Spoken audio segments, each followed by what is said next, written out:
nabi terakhir dan penutup. Allah berfirman tentang Nabi suci Muhammad.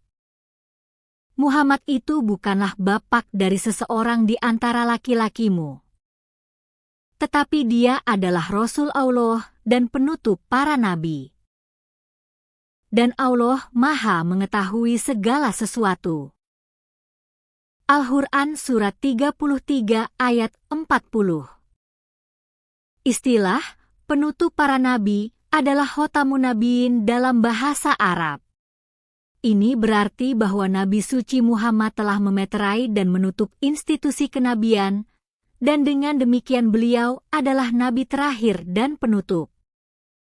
Ayat ini mengatakan bahwa Nabi suci tidak memiliki putra fisik atau ahli waris laki-laki untuk melanjutkan garis keturunannya.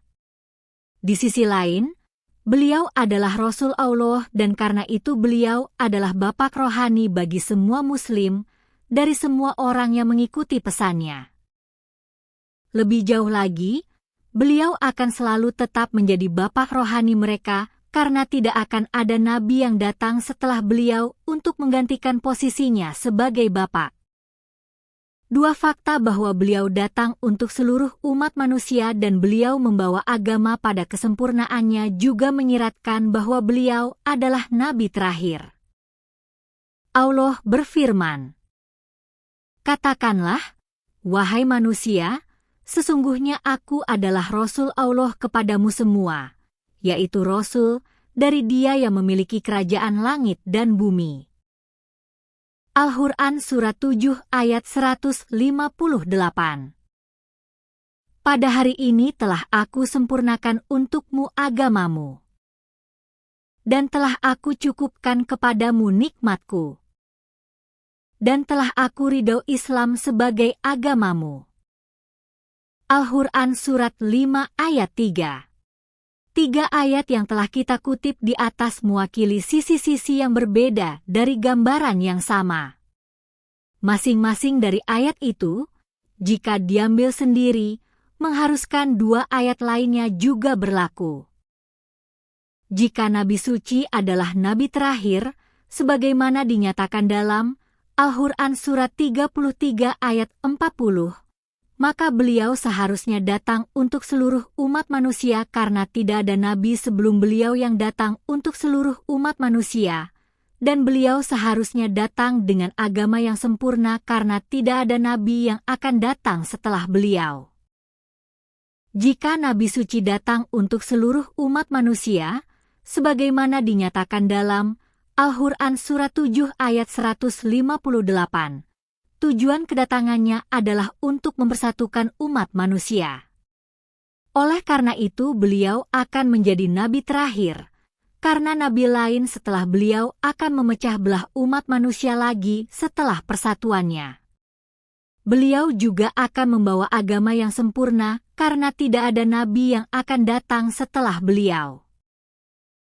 Jika Nabi suci membawa agama yang sempurna, sebagaimana dinyatakan dalam Al-Quran Surat 5 ayat 3, dan nikmat Allah telah disempurnakan atas umat manusia, maka itu berarti tidak ada nabi yang dapat bangkit setelah beliau, dan bahwa beliau juga akan dibangkitkan untuk seluruh umat manusia.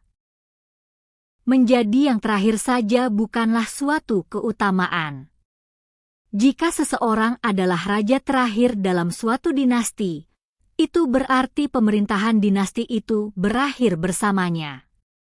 Tidak ada yang terus mematuhi hukum raja itu atau dinasti itu setelahnya. Berbeda dengan ini, Nabi suci Muhammad adalah nabi terakhir karena pemerintahan rohaninya akan berlanjut selamanya. Anda dapat mengatakan bahwa dinasti kenabian pada akhirnya menghasilkan seorang nabi yang pemerintahannya tetap berlaku selamanya.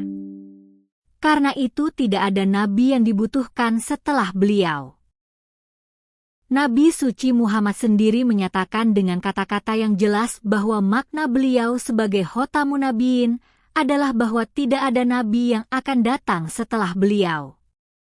Beliau bersabda, Perumpamaanku dan perumpamaan para nabi sebelumku adalah perumpamaan seorang pria yang memiliki rumah dan dia membuatnya sangat baik dan sangat indah, kecuali tempat sebuah batu bata di sudut.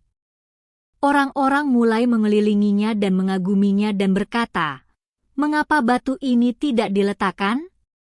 Maka aku adalah batu bata itu, dan aku adalah penutup para nabi, Khotamun Nabiyin. Bukhari, hadis 3535. Bani Israel dahulu dipimpin oleh para nabi. Setiap kali seorang nabi wafat, nabi lain menggantikannya. Tidak akan ada nabi setelahku, tetapi akan ada para khalifah, penerus, dan mereka akan banyak.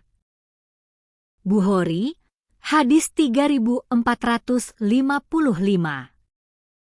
Nabi suci bersabda, "Aku telah diberi keutamaan di atas nabi-nabi lain dalam 6 hal. Dari ke-6 hal ini, 2 yang terakhir beliau sebutkan adalah, aku telah diutus untuk seluruh umat manusia dan kenabian telah berakhir denganku." Sahih Muslim, hadis 523a.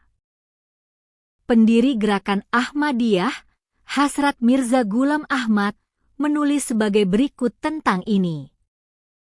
Nabi suci Muhammad telah berulang kali mengatakan bahwa tidak ada nabi yang akan datang setelah beliau, dan hadis, "Tidak akan ada nabi setelahku," begitu terkenal sehingga tidak ada yang meragukan keasliannya. Dan Al-Quran suci, yang setiap katanya mengikat, dalam ayatnya, tetapi dia adalah Rasul Allah dan Khotamun Nabiyin, menegaskan bahwa kenabian sesungguhnya telah berakhir dengan nabi suci kita. Maka bagaimana mungkin seorang nabi datang setelah nabi suci Muhammad menurut makna kenabian yang sebenarnya? Ini akan menghancurkan seluruh tatanan Islam. Kitabul Bariyah, halaman 184, catatan kaki. Akhir kajian 30.